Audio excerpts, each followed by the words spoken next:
నమస్తే, welcome to burning issue. Andhra Pradesh రాజకీయాల్లో కాపు సామాజిక వర్గం ఓటు బ్యాంక్ ఎప్పుడు డిసైడింగ్ ఫ్యాక్టరే. ఏ పార్టీ అధికారంలోకి రావాలన్నా కాపుల ఆశీస్సులు తప్పనిసరి. గడిచిన ఎన్నికల్లో వైసీపీకి కాపులు పూర్తిగా దూరం కావడంతో ఆ పార్టీ ఘోర పరాజయాన్ని మూటగట్టుకుంది. ఇప్పుడు మళ్ళీ 2029 నాటికి పుంజుకోవాలంటే కాపుల ఓటు బ్యాంకును తమ వైపు తిప్పుకోవడం ఒక్కటే మార్గమని వైసీపీ అధినేత జగన్ బలంగా నమ్ముతున్నారు. ఇందులో భాగంగానే కాపు ఉద్యమ నేత ముద్రగడ పద్మనాభం బ్రాండును క్యాష్ చేసుకునే పనిలో పడ్డారు. ముద్రగడ మరణం నుంచి తాజాగా రాజమండ్రిలో నిర్వహించిన సంస్మరణ సభ వరకు వైసీపీ ఒకే లైన్లో వెళ్తోందా? గోదావరి జిల్లాల్లో కాపులకు దగ్గర కావాలని వైసీపీ చూస్తోందా? 2019 మ్యాజిక్ను 2029 నాటికి సాధించాలనే పట్టుదలతో ఉందా? వైసీపీ ఆశిస్తున్నట్లు కాపు సామాజిక వర్గం వైఖరి మార్చుకుంటుందా? ప్రైమ్ 9 బర్నింగ్ ఇష్యూలో ఇప్పుడు చూద్దాం.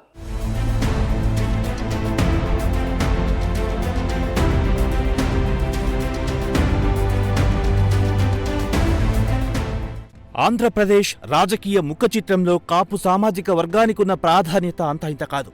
రాష్ట్ర జనాభాలో సుమారు 15% పైగా ఉన్న ఈ వర్గం ఓట్లు ఏ పార్టీ వైపు మొగ్గు చూపితే ఆ పార్టీదే అధికారమన్నది జగమెరిగిన సత్యం. 2024 ఎన్నికల్లో కాపులు మూకుమ్మడిగా కూటమి వైపు నిలబడడంతో వైసీపీ కేవలం 11 సీట్లకే పరిమితమై ఘోర పరాజయాన్ని చవిచూసింది. ఈ దెబ్బతో వైసీపీ అధిష్టానానికి అసలు తత్వం బోధపడింది. కేవలం తమ సాంప్రదాయ ఓటు బ్యాంక్ అయిన ఎస్సీ, ఎస్టీ, మైనార్టీ వర్గాలను నమ్ముకుంటే సరిపోదని, వారికి తోడుగా మరో బలమైన సామాజిక వర్గం అందలేకపోతే రాజకీయంగా మనుగడ కష్టమన్న నిర్ణయానికి వచ్చింది. ఆ బలమైన సామాజిక వర్గం కాపులు మాత్రమేనని వైసీపీ బలంగా నమ్ముతోంది. అందుకే ఇప్పుడు కాపు ఓటు బ్యాంకును ఎలాగైనా సాధించాలన్న ఏకైక లక్ష్యంతో వైసీపీ ఆపసోపాలు పడుతోంది. క్షేత్రస్థాయిలో ఆ వర్గాన్ని ప్రసన్నం చేసుకునేందుకు శత విధాల ప్రయత్నిస్తోంది.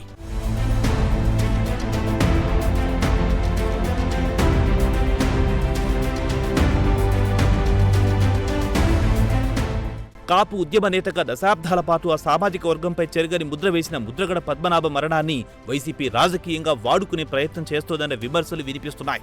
ముద్రగడ మరణించినప్పటి నుంచి తాజాగా రాజమండ్రిలో నిర్వహించిన సంస్కరణ సభ వరకు వైసీపీ ఒకే వ్యూహాత్మక లైన్లో వెళ్తున్నట్టు స్పష్టమవుతోంది. ముద్రగడ బ్రాండ్ను క్యాష్ చేసుకోవడం ద్వారా ముఖ్యంగా ఉమ్మడి తూర్పు, పశ్చిమ గోదావరి జిల్లాలోని కాపులకు దగ్గర కావాలని వైసీపీ మాస్టర్ స్కెచ్ వేసింది.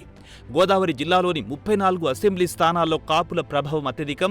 గత ఎన్నికల్లో ఇక్కడ వైసీపీ పూర్తిగా తుడిచిపెట్టుకుపోయింది. అందుకే ముద్రగడపై సానుభూతిని తమకు అనుకూలంగా మార్చుకుని గోదావరి జిల్లాల్లో మళ్లీ పట్టు సాధించేందుకు వైసీపీ పావులు కదుపుతోంది. ఆయన ఆశయాలను తామే నెరవేరుస్తామన్న భరోసాను కల్పించేందుకు ప్రయత్నిస్తోంది.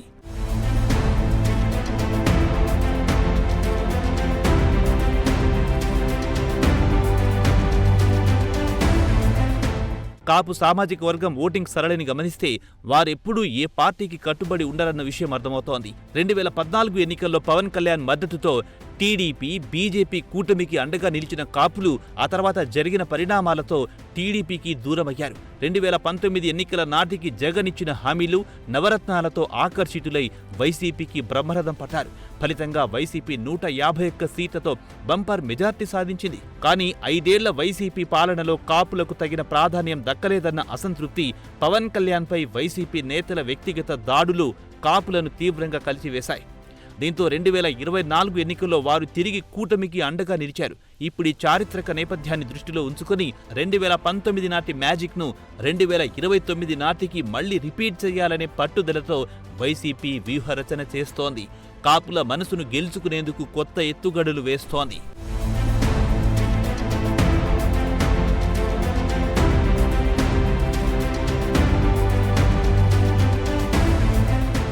రాజమండ్రిలో ముద్రగడ పద్మనాభం సంస్కరణ సభను వైసీపీ అత్యంత ప్రతిష్టాత్మకంగా నిర్వహించింది. ఈ సభకు కేవలం కాపు నేతలను మాత్రమే కాకుండా వైసీపీలోని అన్ని సామాజిక వర్గాలకు చెందిన ముఖ్య నేతలను తీసుకొచ్చి మాట్లాడించిన వెనక పెద్ద వ్యూహమే దాకుంది. బీసీ, ఎస్సీ, ఎస్టీ, మైనార్టీ నేతలతో ముద్రగడ గొప్పతనాన్ని, కాపుల హక్కుల కోసం ఆయన చేసిన పోరాటాన్ని కీర్తించడం ద్వారా కాపుల పట్ల వైసీపీకి మాత్రమే నిజమైన చిత్తశుద్ధి ఉందన్న సందేశాన్ని పంపే ప్రయత్నం చేశారు. ఇతర సామాజిక వర్గాలు కూడా కాపుల అభివృద్ధిని కోరుకుంటున్నాయని, అందరూ కలిసికట్టుగా నడిస్తేనే రాజ్యాధికారం సాధ్యమవుతుందన్న భావనను కాపుల్లో బలంగా తీసుకెళ్లేందుకు వైసీపీ ఈ వేదికను వాడుకుంది. ఇది పక్కా పొలిటికల్ ఇంజనీరింగ్లో భాగమేనని విశ్లేషకులు భావిస్తున్నారు. ఈ సభ ద్వారా కాపుల్లో ఓ కొత్త చర్చకు వైసీపీ తెరతీసింది.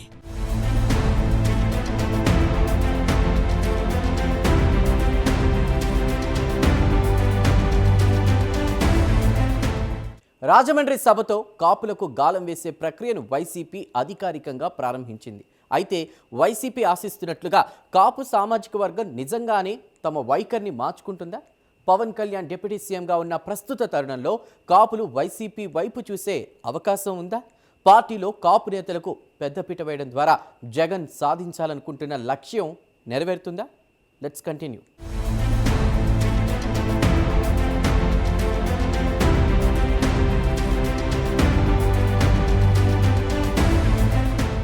కాపులను ఆకర్షించే వ్యూహంలో భాగంగా వైసీపీ అధిష్టానం పార్టీలోని కాపు నేతలకు అత్యధిక ప్రాధాన్యమిస్తోంది. కూటమి ప్రభుత్వంపై చేస్తున్న ప్రతి పోరాటంలోనూ కాపు నేతలను ముందు వరుసలో నిలబెడుతోంది. ప్రెస్ మీట్లు, ధర్నాలు, ఆందోళన కార్యక్రమాల్లో కాపు నేతలకే మైకిస్తూ వారి వాయిస్ను బలంగా వినిపించేలా చేస్తోంది. దీని వెనక ప్రధాన ఉద్దేశం డిప్యూటీ సీఎం పవన్ కళ్యాణ్ను చెక్ పెట్టడమే. పవన్ కళ్యాణ్కు ధీటుగా తమ పార్టీలోనూ బలమైన కాపు నాయకత్వం ఉందని నిరూపించుకునే ప్రయత్నం చేస్తోంది. కాపుల సమస్యలపై తమ నేతలే నిజమైన పోరాటం చేస్తున్నారని, కూటమి ప్రభుత్వంలో కాపులకు అన్యాయం జరుగుతోందని ప్రచారం చేయడం ద్వారా కాపు యువతను, ముఖ్యంగా జెన్జీ ఓటర్లను తమ వైపు ఆకర్షించేందుకు వైసీపీ ఈ ఎత్తుగడ వేసింది. ఈ వ్యూహం ఎంతవరకు సక్సెస్ అవుతుందన్నది ఆసక్తికరంగా మారింది.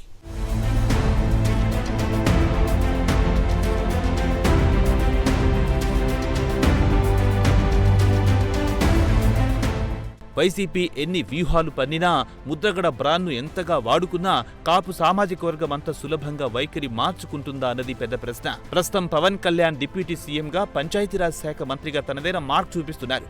కాపులకు ఆయన ఆశాకిరణంలా కనిపిస్తున్నారు. అలాంటి సమయంలో కాపులు పవన్ను కాదని వైసీపీ వైపు ఎందుకు చూస్తారన్నది లాజికల్ పాయింట్. అంతేకాకుండా గత 5 ఏళ్ల వైసీపీ పాలనలో కాపు కార్పొరేషన్కు నిధులు ఇవ్వకపోవడం, కాపు రిజర్వేషన్ల అంశాన్ని పక్కన పెట్టడం, పవన్ కళ్యాణ్పై వ్యక్తిగత దూషణలు చేయడం లాంటి చేదు అనుభవాలను కాపులంతా త్వరగా మర్చిపోలేరు. ఈ వాస్తవాలను గ్రహించకుండా వైసీపీ కేవలం సెంటిమెంట్తో కాపులను ఆకర్షించాలనుకోవడం అత్యాశ అవుతుందని రాజకీయ పండితులు విశ్లేషిస్తున్నారు. నమ్మకం కలిగించాలంటే వైసీపీ ఇంకా చాలా కష్టపడాల్సి ఉంది.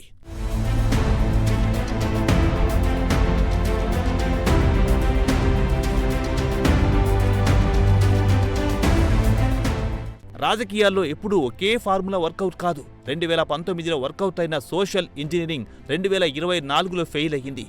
ఇప్పుడున్న పరిస్థితుల్లో కేవలం తమ సాంప్రదాయ ఓటు బ్యాంక్ అయిన ఎస్సీ, ఎస్టీ, మైనార్టీ, రెడ్డి సామాజిక వర్గాలను మాత్రమే నమ్ముకుంటే ఎన్నికల్లో నెగ్గుకు రాలేవన్న కఠిన వాస్తవాన్ని వైసీపీ అధినేత జగన్ గ్రహించారు.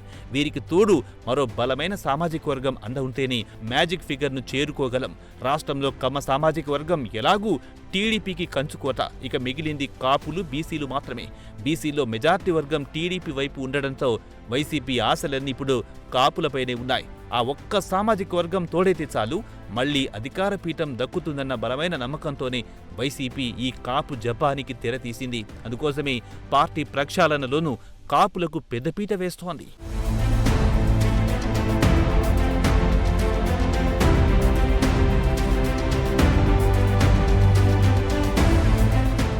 కాపులను ఆకర్షించేందుకు వైసీపీ చేస్తున్న ప్రయత్నాలు క్షేత్రస్థాయిలో ఎంతవరకు వర్కౌట్ అవుతాయనేది ఆ పార్టీ నేతల తీరుపైనే ఆధారపడి ఉంటుంది. కేవలం సభలు పెట్టి మాటలు చెబితే ఓట్లు రాలవు. గతంలో జరిగిన తప్పులను సరిదిద్దుకొని కాపుల పట్ల నిజమైన చిత్తశుద్ధిని చేతల్లో చూపించాల్సి ఉంటుంది. ముఖ్యంగా స్థానిక స్థాయిలోనూ వైసీపీ నేతలు కాపు సామాజిక వర్గంతో మమేకమై వారి సమస్యలపై పోరాడితేనే కొంతవరకైనా నమ్మకం కలుగుతుంది. లేదంటే ఇదంతా కేవలం ఎన్నికల స్టంట్గానే మిగిలిపోతుంది. ముద్రగడ లాంటి నేతల పేర్లు వాడుకోవడం కంటే ఆ వర్గం యువతకు, మహిళలకు భరోసా కల్పించేలా వైసీపీ తన విధానాలను మార్చుకోవాలి. అప్పుడే కాపుల మనసు గెలుచుకునే అవకాశం ఉంటుంది.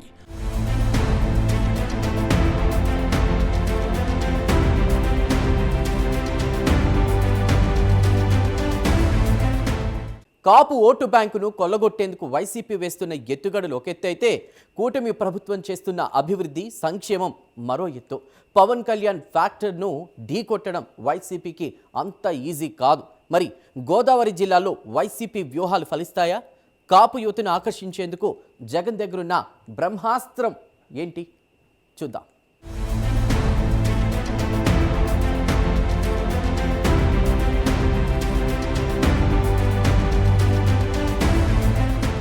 ఆంధ్రప్రదేశ్ రాజకీయాల్లో గోదావరి జిల్లాలదే ఎప్పుడూ పైచేయి. ఈ రెండు జిల్లాలు ఏ పార్టీ మెజార్టీ సీట్లు సాధిస్తే ఆ పార్టీదే అధికారం అనేది చరిత్ర చెబుతున్న సత్యం. అందుకే జగన్ ఇప్పుడు గోదావరి జిల్లాలపై స్పెషల్గా ఫోకస్ పెట్టారు. గత ఎన్నికల్లో ఇక్కడ ఎదురైన పరాభవాన్ని తుడిచిపెట్టేలా కొత్త వ్యూహాలకు పదును పెడుతున్నారు. ముఖ్యంగా కాపు, శెట్టి బలిజ సామాజిక వర్గాల మధ్య ఉన్న వైరుధ్యాలను, సమీకరణాలను తమకు అనుకూలంగా మార్చుకునేందుకు ప్రయత్నిస్తున్నారు. ఈ రెండు వర్గాలను కలుపుకుపోతేనే గోదావరి జిల్లాల్లో మళ్లీ పట్టు సాధించగలమన్నది వైసీపీ అధిష్టానం ఆలోచన. ఇందుకోసం స్థానికంగా ఉన్న బలమైన నేతలకు పార్టీ పగ్గాలు అప్పగించే యోచనలో ఉన్నారు.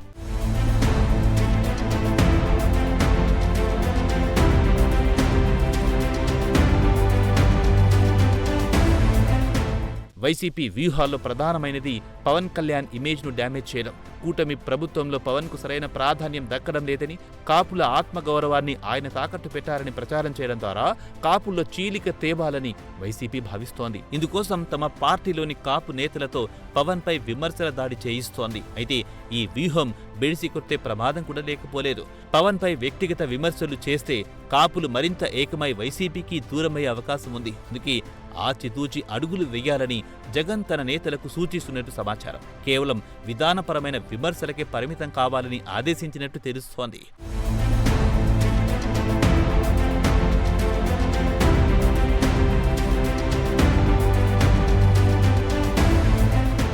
సామాజిక వర్గంలో యువత, ముఖ్యంగా జెన్జీ ఓటర్ల ప్రభావం చాలా ఎక్కువ. వీరంతా గత ఎన్నికల్లో పవన్ కళ్యాణ్కు అండగా నిలిచారు. ఇప్పుడు ఈ యువతను తమ వైపు తిప్పుకునేందుకు వైసీపీ సోషల్ మీడియాను ఆయుధంగా చేసుకుంటోంది. కూటమి ప్రభుత్వం నిరుద్యోగులకిచ్చిన హామీలను అమలు చేయడంలో విఫలమైందని విస్తృతంగా ప్రచారం చేస్తోంది. జాబ్ క్యాలెండర్, నిరుద్యోగ భృతి లాంటి అంశాలపై యువతలో ఉన్న ఈ అసంతృప్తిని క్యాష్ చేసుకునేందుకు ప్రయత్నిస్తోంది.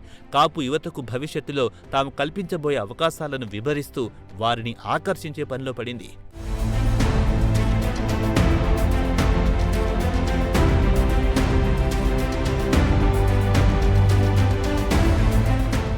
రాజకీయాల్లో శాశ్వత మిత్రులు, శాశ్వత శత్రువులు ఉండరు. నిన్నటి వరకు వైసీపీని వ్యతిరేకించిన కాపులు రేపు ఆ పార్టీకి దగ్గరయ్యే పరిస్థితులు వస్తాయా? 2029 నాటికి ఏపీ రాజకీయ ముఖచిత్రం ఎలా మారబోతోంది? ముద్రగడ బ్రాండ్ వైసీపీకి ఏ మేరకు కలిసి వస్తుంది? ముగింపులో చూద్దాం.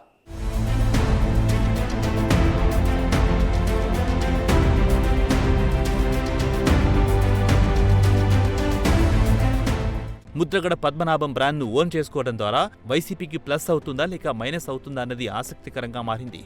ముద్రగడకు కాపుల్లో ఉన్న గౌరవం దృష్ట్యా ఆయన పేరును వాడుకోవడం కొంతవరకు లాభించవచ్చు. ఆయన ఆశయ సాధన కోసం వైసీపీ పని చేస్తుందన్న నమ్మకం కలిగించగలిగితే కాపులు సానుకూలంగా స్పందించే అవకాశం ఉంది. ఇందులో భాగంగానే ముద్రగడ కుటుంబ సభ్యులకు పార్టీలో కీలక పదవులిచ్చి వారిని రాజకీయంగా ప్రోత్సహించాలని వైసీపీ అధిష్టానం భావిస్తున్నట్టు సమాచారం. తద్వారా కాపుల పట్ల తమకున్న చిత్తశుద్ధి నిరూపించుకోవాలని చూస్తోంది.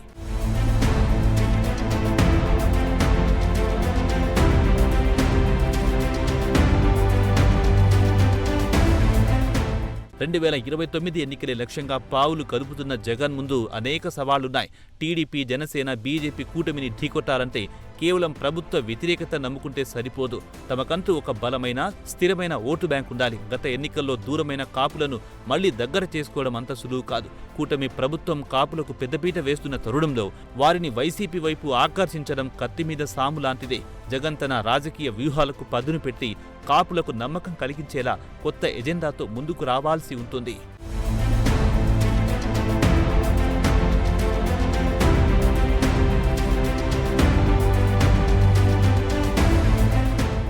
వైసీపీ ప్లే చేస్తున్న ఈ కాపు కార్డ్స్ పాలిటిక్స్ ఫలితం ఎలా ఉండబోతుందన్నది ఏపీ రాజకీయాల్లో హాట్ టాపిక్గా మారింది. కాపు సామాజిక వర్గానికి రాజకీయ సమీకరణాలను మార్చే సత్తా ఉంది. వారు ఏ పార్టీ వైపు మొగ్గు చూపితే ఆ పార్టీకి విజయ అవకాశాలు మెండుగా ఉంటాయి. అందుకే వైసీపీ వారిని ప్రసన్నం చేసుకునేందుకు శత విధాలుగా ప్రయత్నిస్తోంది. అయితే కాపులు కేవలం సెంటిమెంట్కు, మాటలకు పడిపోతారా లేక వాస్తవ పరిస్థితులను బేరీజు వేసుకుని నిర్ణయం తీసుకుంటారా అన్నది కాలమే నిర్ణయించాలి.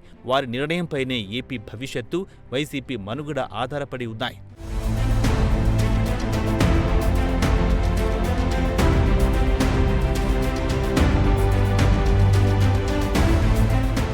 మొత్తం మీద ఏపీ రాజకీయాలు కాపు ఓటు బ్యాంక్ చుట్టూనే తిరుగుతున్నాయి. ఒకవైపు పవన్ కళ్యాణ్ రూపంలో కూటమికి కాపుల అండ దొరుకుతుండగా, మరోవైపు ముద్రగడ బ్రాండ్తో వారిని తమ వైపు లాక్కునేందుకు వైసీపీ ఆపసోపాలు పడుతోంది. ఈ రాజకీయ చదరంగంలో అంతిమ విజయం ఎవరిదన్నది ఆసక్తికరం.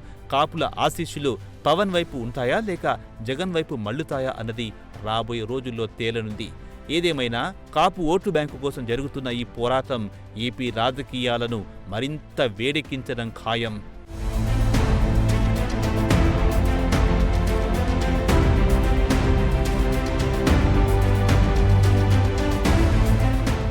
అధికారం కోల్పోయిన తరువాత వైసీపీకి కాపుల విలువ తెలిసొచ్చినట్లయింది.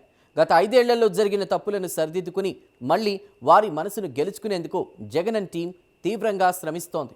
ముద్రగడ పద్మనాభం సంస్మరణ సభ ద్వారా కాపులకు ఒక బలమైన సందేశం పంపే ప్రయత్నం చేసింది. అయితే పవన్ కళ్యాణ్ డిప్యూటీ సీఎంగా ఉన్న ప్రస్తుత పరిస్థితుల్లో కాపులు వైసీపీ వైపు చూస్తారా అన్నది పెద్ద ప్రశ్న.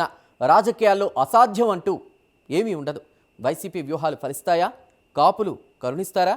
2029 నాటికి ఏపీ రాజకీయ ముఖ చిత్రం ఎలా మారబోతోంది అన్నది వేచి చూడాల్సిందే.